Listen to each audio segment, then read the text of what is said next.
Hey guys, it's Ted, learning from real players. Before selling property, we need some real advice. So,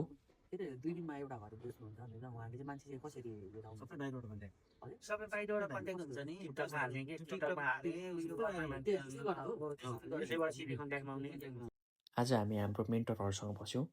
फिल्डको real एक्सपिरियन्सबाट सिक्यौँ deal कसरी गर्ने handle कसरी गर्ने के बोल्ने के नबोल्ने अनि रेप्युटेसन कसरी बिल्ड गर्ने